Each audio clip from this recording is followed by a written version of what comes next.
మరి ఇలాంటి రాజ్యాంగాన్ని మీరు రక్షిస్తుంటే ఇప్పుడున్న ప్రభుత్వం, ఈ మోడీ ప్రభుత్వం, ఈ భారతీయ జనతా పార్టీ ఏ విధంగా ఈ రాజ్యాంగాన్ని కాలరాయాలని ప్రయత్నిస్తున్నదో మీ అందరికీ తెలిసిన విషయమే. ఉదాహరణకు నేను ఒకటి అడుగుతున్నా. రీసెంట్ గా there was an incident happened in my area. I belong to Nizamabad district. How BJP is doing crime. I'm talking about how they are projecting, because in one school, that's a private school which belongs to a Hindu owns that private school. అక్కడ English నేర్పిస్తారు, తెలుగు నేర్పిస్తారు, ఉర్దూ కూడా నేర్పిస్తున్నారు. అక్కడ Muslim teacher Urdu నేర్పిస్తున్నాడు. Is teaching Urdu. The multiple languages they are teaching: Telugu, Hindi and English, and math, science, whatever, social. And these people are going to go to that school and create a ruckus in front of the school that they are teaching Urdu, which is unconstitutional. Is it unconstitutional? Urdu నేర్పించడం తప్ప? నేను వాళ్ళ Bharatiya Janata party నాయకులను ఒకటే అడుగుతున్నా, ఉర్దూ నేర్పించడం తప్పవుతుందా? Urdu is the second language in Telangana. Official. It's an optional language. They can choose Urdu as a second language. What's wrong in teaching Urdu? తప్పైతుందా Urdu?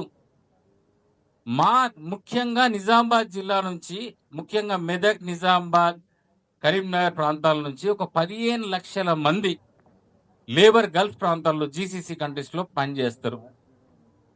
మరి అక్కడ పాపులర్ లాంగ్వేజ్ అరబిక్ తర్వాత ఉర్దే కదా. ఉర్దూ నేర్చుకుంటే ఎట్లా తప్పవుతుంది అని ఈ బీజేపీ అనాగరికలను, అన్సివిలైజ్డ్ బీజేపీ వర్కర్స్ నేను అడుగుతున్నా. తప్ప ఉర్దూ నేర్చుకుంటే? మనం అభివృద్ధి చెందద్దా? పేదలు అభివృద్ధి చెందద్దా? పేదలు ఉర్దూ నేర్చుకోవద్దా? ఆ ఉర్దూ నేర్చుకోవడం వల్ల గల్ఫ్కి వెళ్తే అక్కడ ఉర్దూలోనే జరుగుతుంది కమ్యూనికేషన్. ఎక్కువ ఇండస్ట్రీస్ లో పనిచేస్తుంటారు, గ్యాస్ రిఫైనరీస్ లో పనిచేస్తుంటారు, వాళ్ళు అక్కడ లేబర్ గా పనిచేస్తుంటారు. కాబట్టి అక్కడ ఎక్కువ ఉర్దూయే మాట్లాడతారు. ఆ ఉర్దూ నేర్చుకోవద్దని చెప్పి దుర్మార్గులు ఉర్దూ నేర్చుకుంటేనట ముస్లింలు అవుతారట. ముస్లింగా మారుతారా ఉర్దూ నేర్చుకుంటారు? తప్పు కాదా?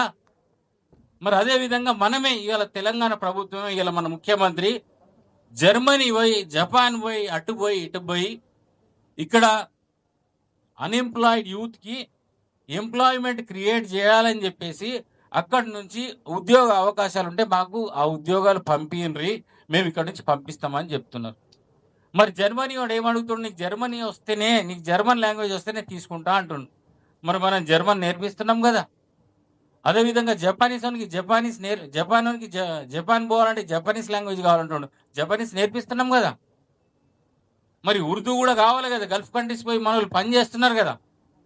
మరి ఇంత దేడి దిమాగాలు ఈ బీజేపీ వాళ్ళు ఇంత ఘోరంగా ప్రవర్తిస్తుంటే, రాజ్యాంగానికి రక్షణ కల్పించకుండా, పేదలు అభివృద్ధి చెందకుండా ఇంత ఘోరంగా వాళ్ళు ఇప్పుడు మొన్నటి వరకు వెస్ట్ బెంగాల్లో చేసారు, మిగతా ప్రాంతాలలో చేసిండొచ్చు. ఇవాళ తెలంగాణలో కూడా ఆ విధంగా మత విద్వేషాలను రెచ్చగొట్టి, హిందువులను ముస్లింల మీదకి రెచ్చగొట్టి లబ్ధి పొందాలనే ప్రయత్నం చేస్తున్నారు. కాబట్టి మీరు లాయర్లుగా మీరు దీన్ని ఆపాలని చెప్పి ఈ సందర్భంగా మీ అందరికి విజ్ఞప్తి చేస్తూ, అదేవిధంగా ఈ యువ లాయర్లు రేపు మన కార్యకర్తల పైన కేసులు పెడితే వాళ్ళ కేసులకు సపోర్ట్ చేయాల్సిందిగా మీ అందరికి మరొకసారి విజ్ఞప్తి చేస్తూ సెలవు తీసుకున్నా. జై హింద్.